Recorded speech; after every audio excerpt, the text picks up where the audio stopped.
The sea is rising. From Southbridge to Seaford, Bowers Beach to South Bethany, there is now often salt water where there was not salt water before. Higher tides and more frequent dramatic weather events are beginning to reshape Delaware, affecting how we live.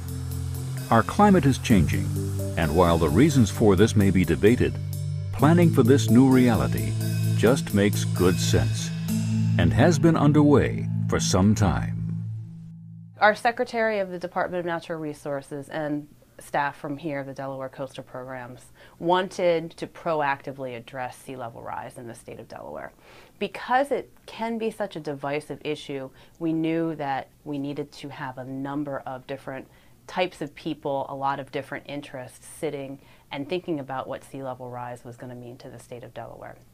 So we developed the Sea Level Rise Advisory Committee. The committee, which included local, county, and state government representatives, business leaders, and environmental groups, met for the last 3 years and developed a set of recommendations that will improve our ability to respond and adapt to the threats of sea level rise. Sea level rise will have an impact on things like your home and your business and roadways and wastewater treatment facilities. It'll have an impact on natural resources where wildlife can go. And all of those things have a huge impact on Delaware's economy, the way that we live our lives, the quality of our lives. And the resource impacts from sea level rise differ between each of Delaware's 3 counties fairly significantly, which is very interesting. Newcastle, Kent, and Sussex each face a unique set of challenges brought on by the rising waters. Some have been analyzed and are now being addressed. Residents, businesses, nonprofits, and government are planning and implementing short and long-term responses that are as unique as the challenges each of their respective communities face.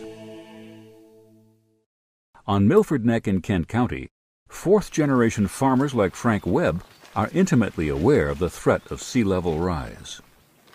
All of this was planted, and the crop emerged and actually was here several months ago, and this salt concentration has just over the last 2.5 months, you can see is killing the corn. Meanwhile, on the adjoining property, Pete Martin and Kate Hackett of Delaware Wildlands, a nonprofit land conservation organization, have been monitoring the changes in the trees and vegetation on wildlands properties. I came here to this site in 1987. This was all lush green forest. And what we initially saw or witnessed would be nor'easter and storm-driven tides. But now it's not just storm-driven tides, it's just tides in general. The rising tide means that Delaware Wildlands must respond by managing their holdings very differently in the future. Things that we would have done in 1987 we wouldn't consider doing now. We wouldn't consider trying to plant trees here anymore. It's saltwater. Our primary strategy is for acquisition of property. So as we see the marsh and the wetlands and the forest rolling back with sea level rise and this transition Pete was talking about, our challenge then is to roll back acquisition behind what we already own and allow that adaptation of habitat to happen. While Delaware Wildlands is responding with land acquisition and adaptation, Southbridge, a Wilmington neighborhood along the Christina River in Newcastle County, is responding to the rising water differently. The community doesn't know whether it is sea water rising or whether it is from storms or what. All we know is that we are inundated with water every time it rains. In the short term, Southbridge is working with planners, engineers, and scientists to design a stormwater management system that will use an adjoining wetland to relieve their frequent flooding problems. But the community is also engaging residents, gathering data to plan their long-term response to the rising water. Sea level rise will be a potential threat 20, 30, 40, 50 years from now. We don't know how much of an impact it will be to the community, but we're trying to be proactive and preparing.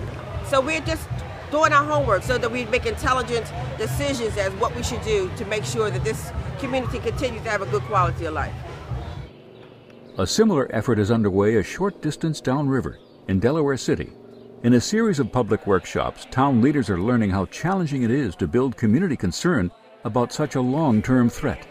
Part of our goals as a result of this workshop is to educate the people, and so that's a big challenge for us right now.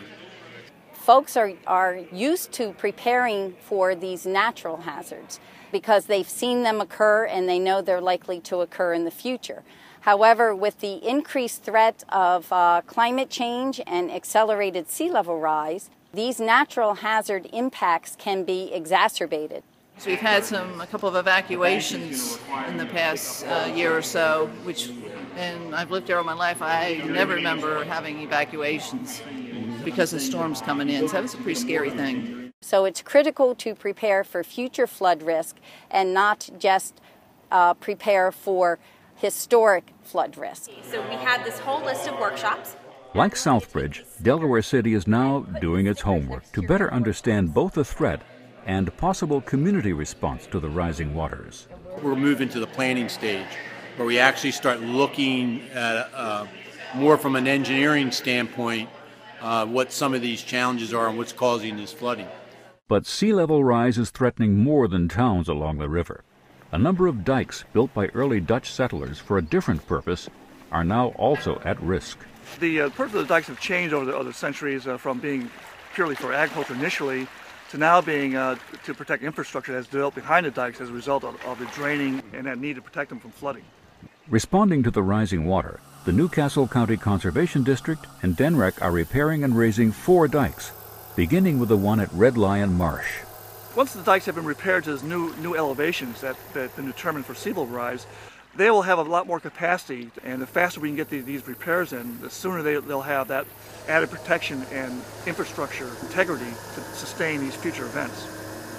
Finally, in Sussex County, coastal communities are developing innovative solutions to respond to sea level rise, such as the one implemented in Dewey Beach. All of our bayfront is very low, from 0.6 to 1.5 feet above sea level. And what we did to curb the drastic flooding that occurred on a regular basis here, we raised the road, we put in large elliptical pipes, we built a natural berm. The berm stopped the bayfront flooding, and the pipes now carry the town's stormwater into a huge underground vault. From there it is pumped into a marsh that filters the runoff before it reaches Rehoboth Bay. It's healthy, there is sea life in the channels. The Department of Natural Resources has blessed the project as what they would like to see in all of our coastal towns for filtrated discharge of stormwater. And fortunately, this system has been tested for 3 years now, and it has proved 100% effective. Further down the coast, residents of another community are very aware of the risks the rising tides pose to their homes and lifestyle. South Bethany is a community of about 1,300 houses. Probably 80% of them are located on these canals. Normal tide here is around 1 foot. And so everybody here is concerned that sea level rise could affect them seriously. The town has formed a sea level rise committee, which is looking for ways to adapt to the recognized threat. We're looking at our building codes to see whether we should make changes to them. We're looking at whether we need to increase bulkhead heights so that we keep the water out, whether we need to increase road heights. Like other communities around the state, South Bethany is working with Delaware Coastal Programs, a section of state government that provides technical assistance and funding for projects related to sea level rise and coastal resiliency. But many nonprofit groups are also committed to tackling this issue. The Center for the Inland Bays recently began using an innovative approach to save drowning wetlands, finding a new use for sediment dredged from bay navigation channels. When creeks were dredged in the inland bays, that material went to upland disposal facilities. And now we're promoting the use of that material to restore marshes. So we have a project that we're working on in Pepper Creek. We dredged silt out of the channel, then sprayed it onto the marsh, and that kind of builds that marsh up so then it can start performing better. The plants can grow better and keep pace of sea level rise. Another effort being promoted by the Center and other environmental organizations is the Living Shorelines Initiative. A lot of times farmers have corners of their fields that have gone fallow from saltwater intrusion. These are great areas to target for just letting natural vegetation come back. These are where the wetlands want to migrate. And that's where also the Living Shoreline Initiative comes into play. Building shorelines that can adapt to that rising sea level and kind of go into that continuum of how wetlands want to migrate inland. Frequently flood, if you could just put a Is this the railroad track? Throughout Delaware, communities, government, and environmental organizations are developing and implementing unique solutions to sea level rise threats. Yet each of these efforts are built upon a common foundation: community awareness and education. At the DuPont Environmental Education Center, the Delaware Nature Society offers lessons in climate change and the impact of sea level rise on Wilmington's urban landscape. Students learn in several ways, with hands-on projects designed to connect them to the local habitat, as well as more traditional instruction. Okay, so what happens now if we go from 2 feet to 3 feet? We have students studying how an increase in greenhouse gases raises the temperature of an environment through a scientific experiment.